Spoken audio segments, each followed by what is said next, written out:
한국건설기술연구원에 근무하고 있는 이현동입니다.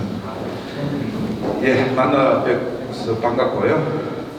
지금부터 인프라스트럭처 어셋 매니지먼트 포럼 자산관리 포럼을 시작하도록 하겠습니다. 우리 자산관리 포럼의 실질적인 역할을 하고 계시는 우리 박미연 소장님을 모시고 인사 말씀 간단하게 듣도록 하겠습니다. 네, 이렇게 소중한 자리 같이 모여주셔서 감사합니다. 회장님께서 오늘 이렇게 축하 인사를 해야 되는데 지금 조금 늦으셔서 제가 대신 하게 됐습니다. 저희 자산관리에 대한 포럼이 2019년에 발족이 돼서 3회를 진행했었습니다. 근데 2020년 초에 코로나가 발병을 함으로 인해서 이 포럼이 멈출 수밖에 없었습니다. 그래서 온라인으로도 해볼 생각을 했었는데 생각보다 쉽지 않았고요. 그래서 올해 이제 많이 좀 안정화되고 또 백신도 맞고 있기 때문에 이런 포럼을 적극적으로 이제 진행을 할 생각을 갖게 됐습니다. 그 이유 중에 하나가 자산관리가 상당히 다양한 부분에서 엄청나게 많이 지금 확산되고 있습니다. 그런데 자산관리를 이해하고 알고 또 이것을 어떻게 해야 되는지에 대한 서로 지식의 공유가 너무 안 되어 있는 상황입니다. 그러다 보니까 이 포럼을 지금 이끌어주고 계시는 그 연동 교수님뿐만 아니라 같이 위원회 활동을 하고 계신 분들이 같이 적극적으로 앞으로 더 많이 서로 확산하고 서로 정보를 교환할 수 있는 자리를 만들고자 해서 포럼을 좀 더 적극적으로 추진을 했습니다. 그래서 원래는 요번에 호주의 톰 케빈이 같이 참여하려고 했었는데 좀 상황이 안 좋아갖고 시차 적응, 시차랑 뭐 여러 가지가 안 맞아갖고 참여를 못했습니다. 그래서 다음 차 진행할 때는 영국의 톰 케빈하고 그 호주의 마이크 둘 다 참여할 수 있도록 저희가 동영상이라도 해서 같이 적극적으로 할 수 있도록 하겠습니다. 많이 이렇게 같이 경청해 주시고 토론해 주시면 감사하겠습니다. 고맙습니다. 저는 그 한국관광공단 국가물산업 클러스터 사업단장 고강이라고 합니다. 먼저 그 사회 기반 시설 자산관리의 성공적인 국내 정책과 보고 발전을 위한 인프라 자산관리 포럼에서 인사드리게 되어 매우 영광스럽게 생각합니다. 현재 우리나라 사회 인프라 시설물은 급격한 재정수 증가로 비효율적인 사후 대응에 의한 유지관리가 아니라 예방적 차원의 유지관리 기법이 필요한 시점이라고 생각합니다. 효율적인 자산을 만들려면 미래의 시설물에서 발생할 수 있는 장애, 사고 감소, 시설 증축 및 보수로 발생하는 경제적 손실 저감 및 적절한 비용 투자로 시설물로 사용 연장을 기대할 수 있는 훌륭한 유지관리 기법이라고 생각합니다. 국내 물산업 진흥과 혁신 성장을 위한 국가 물산업 클러스터는 물융합연구센터, 글로벌 비즈니스센터, 워터캠퍼스, 하수, 폐수, 정수 재이용, 실증 플랜트 및 수요자 설계구역과 종합 관망시설을 갖춘 국가 물산업의 중요한 인프라 시설입니다.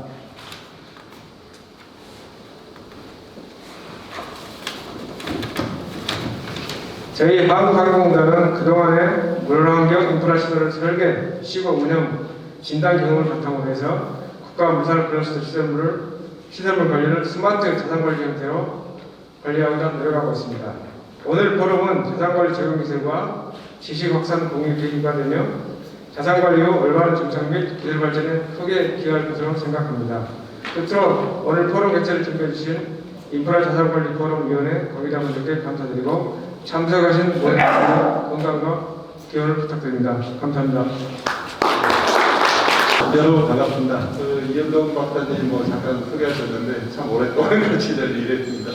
그리고 제가 오늘 오면서 좀 말씀드리고 싶은 게 자산관리 이제 확산 공유 모델, 지식 공유 이제 이런 부분들을 많이 얘기하시는데 저도 현직에 있을 때 이제 자산관리 이제 과제를 처음 시도하면서 조금 난감했었어요. 근데 이제 자산관리라는 이름 자체가 우리가 개인의 부동산 자산관리도 아니고 어떻게 좀 보면 좀 뭐라 그럴까요? 갑자기 유틸리티 인프라 시설에 대해서 이런 부분들을 얘기하는데 요즘 코로나 그 팬데믹 시대에 우리 자산 관리하고 좀 연계시켜서 제가 좀 생각을 해봤어요.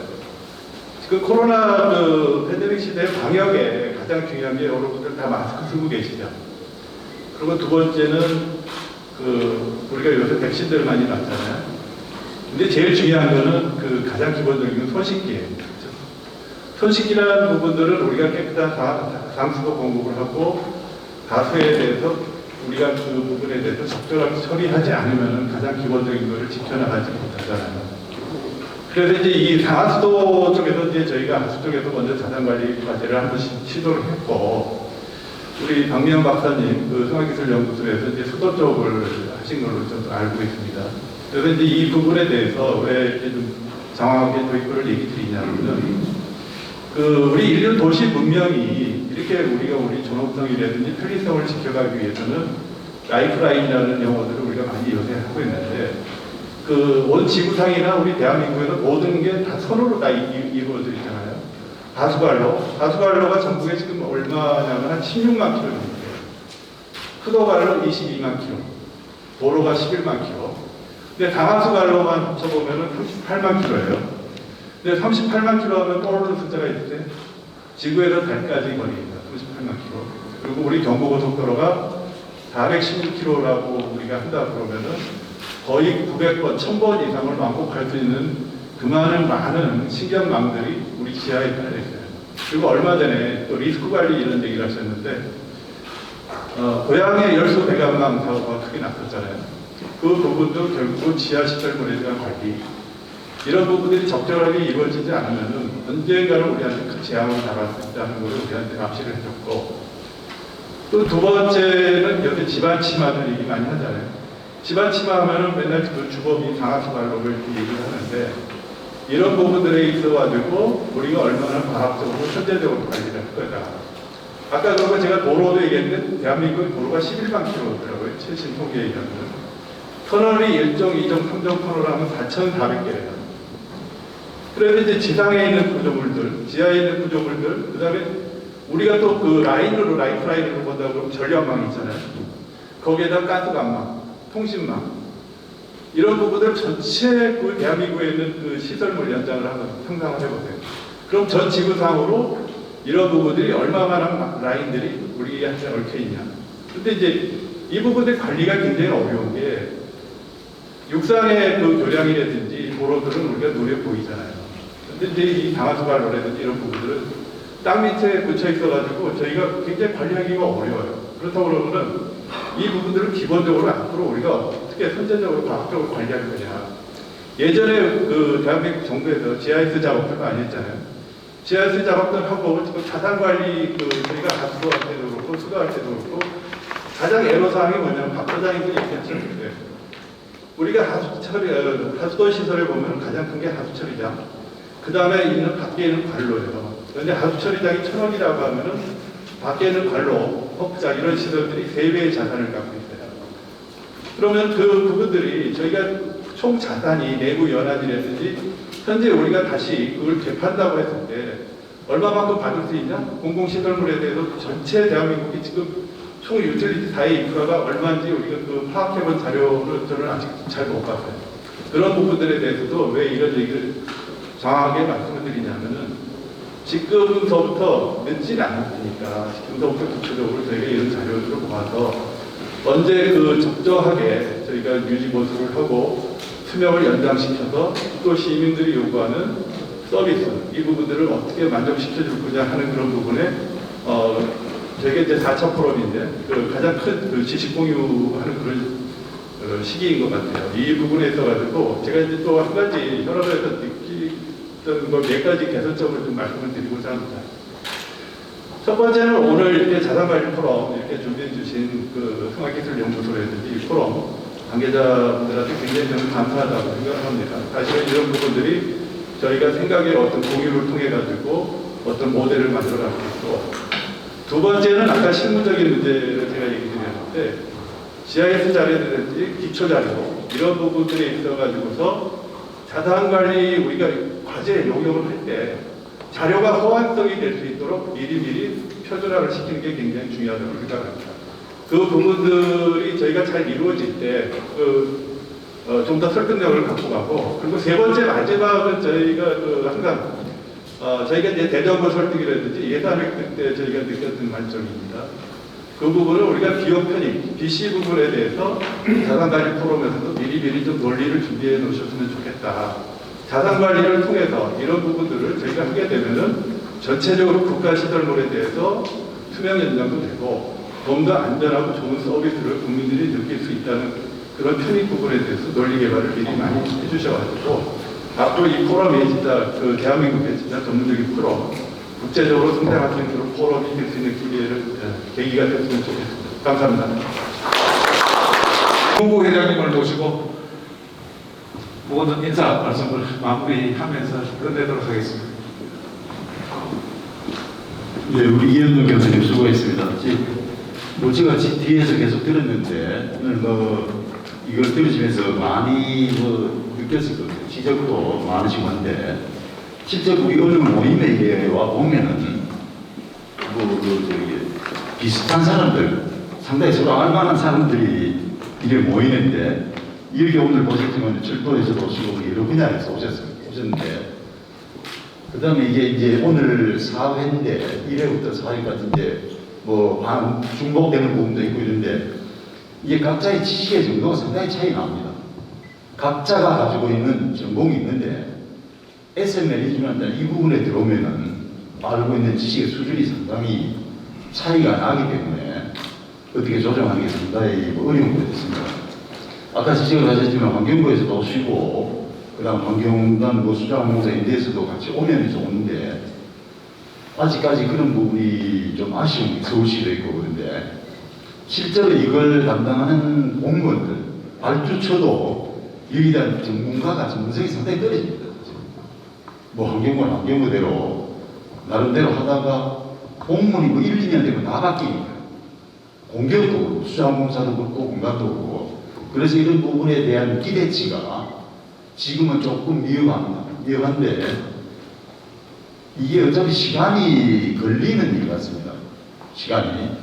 정부에서도 요새 저도 아까도 사람들을 만나 그런 얘기를 나눴는데 지금 정부에서 코리아 뉴딜 사업이라는 걸 아주 크게 하고 있습니다. 엄청난 돈을 들여가지고 거기에서도 이 에셋 매니지먼트 부분을 상당히 중시 생각하고 이걸 어떻게 했으면 좋을까? 우리는 이제 환경 분야를 가지고 생각하고 있죠. 근데 철도도 있고 온 동네가 다 있으니까 에너지도 있고 그런 부분을 가지고 이제 여론 의견을 조금 수렴하고 있는 것 같습니다. 수렴하고 있는데 이 시간이 걸릴 테니까 그리고 오늘 여기에 와 보셨지만은 학교에 계시는 우리 박상환 교수님도 오셨고 최규 교수님도 오셨는데 학교의 젊은 교수들은 아직 여기까지 못 들어왔습니다. 그리고 저도 현업에서 지금 한 40년 이상을 현업을 했던 사람이고 그럼 여기 계신 분들이 거의 다 하고 있습니다. 현업에서 한 40년씩 일을 했던 부분들이 어떤 면에 젊은 사람들보다 이게 바람직할 수도 있어요. 사업 전체를 수십 년간 경험을 했기 때문에 그걸 관리를 하는 이런 전문가가 되는 거. 지금 젊은 사람들한테 아까 이현동 교수님도 그런 지적을 하셨던데 박영신 사람도 그렇고 실제 이게 발주가 됐는데 용역상 예를 들면 우리나라 제일 큰 도하도 있고 무슨 예를 있는데 그런 데서 이 일을 따서 하고 있는데 실상은 그런데 수도에 대한 상수도에 대한 자산관리 시스템 구축이라는 용역을 땄는데 거기 있는 우수한 엔지니어들이 전부 디자인 쪽입니다. 디자인 쪽으로 해가지고 여기 SM 매니지먼트에 푹 빠져 들어오지를 안 하고 있어요. 자기 장래성이 상당히 분명치 않고 그다음 또 이 대가도 이게 상당히 낮고 아직은 그래서 그 대형 엔지니어링사들이 이걸 대부분을 하도를 주고 있습니다. 그렇기 때문에 큰 대형 엔지니어링사의 기대치가 상당히 떨어져요. 실제로 그 사람들의 기술력을 거의 전문성을 가져야 되는데 그렇지 못한 부분도 있습니다. 그러니 어떤 면에서는 오늘 여기 오신 분들처럼 상당한 경험이 계신 분들 이런 부분들이 후배들의 어떤 그걸 리드를 해나가는 그런 형태가 되는 것도 요망되고, 그리고 이걸 우리 인프라 에셋 매니지먼트 포럼이라는 걸 만들었는데 이게 아주 구체적으로 사단 법인이나 이건 아닙니다. 아니고 어떤 면에서는 오늘 여기저기는 스타디 그룹이랄까 같이 공부하는 공부방인데 이걸 이제 상당한 예산이 국가 예산, 정부 예산이 들어서 발주가 들어갔어요. 그렇기 때문에 이걸 환경부가 되든지 안 그러면 과교부가 되든지 그쪽에 정식 사단 법인으로 등록을 추진하는 것도 정부가 고려를 하고 있습니다.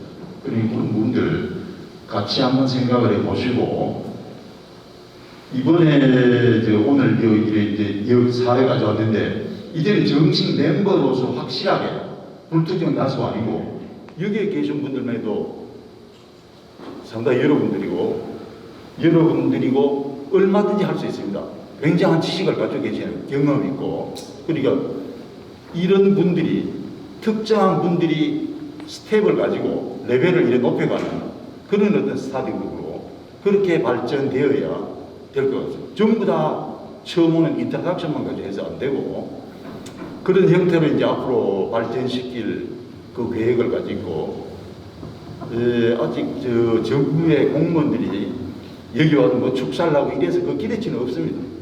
환경부의 과장이고 국장이고 제대로 아는 사람 아무도 없고 수자원공사도 마찬가지. 저도 수자원공사 30년 있었고 이런데 이거 모릅니다. 발주를 무슨 50억, 100억씩 발주를 해놓고 전부 1, 2년 되면 다 바뀌어요, 사람이. 감독이 다 바뀝니다. 그리고 그 사람들 개념을 제대로 모르는 상태에서 또 새로 오고 이랬죠. 근데 이 시간이 지나면은 각자들이 이제 경험했는 지식이 이제 좀 쌓일 거예요. 쌓여서 잘 되도록 그렇게 해볼 테니까 조금 시간을 가지고 해보셨으면 싶고, 특히 오늘 여기 많이 오셨는데 우리 제일 고마운 우리 발표하신 분들, 우리 박수환 교수님은 부산에서 오시고, 그 다음에 또 이걸 적극적으로 우리 후원을 해주신 불산 클래스 때 단장님, 그 다음에 우리 승화기술정책연구소, 그 다음에 이지저널이라고 있었는데 이지저널이 이게 언론 기관이 됩니다. 이게 곧 올해 말이면 아주 큰 언론이 되는데 이 부분을 이제 상당히 우리나라에서 자산관리 쪽으로는 제일 전문적인 어떤 기사를 보도를 해주고 있습니다. 그리고 우리 아까 저기 오신 이베스트의 선정수 대표님, 그 다음에 김명도 부회장님, 그 다음에 도하의 정남정 사장님, 그 다음 평화에서 오신 김자경 사장님, 이렇게 고루 많이 오셨습니다. 여기 대한컨설턴트에 또 박영식 사장님 오셨고, 이걸 우리 이 부분을 장관이 오시고 이렇게 기대하는 것보다가 이런 뜻이 있는 전문가들이 모이는 것이 오히려 의미가 있지 않나 싶습니다. 그리고 너무 정부 행사처럼 이래 그냥 보여주기식이 아니고 실리를 추구하면서 여기에 계신 분들이 우리나라의 자산 관리의 개척자가 되고 그다음에 이걸 이끌어가는 리더가 되기를 기대를 하겠습니다. 오늘 수고를 많이 하셨는데 이 부분을 어떻게 발전시킬지는 우리 여기 오신 분들하고 개인적으로 또 접촉을 해서 방향을 마련해야 된다고 생각합니다. 감사합니다.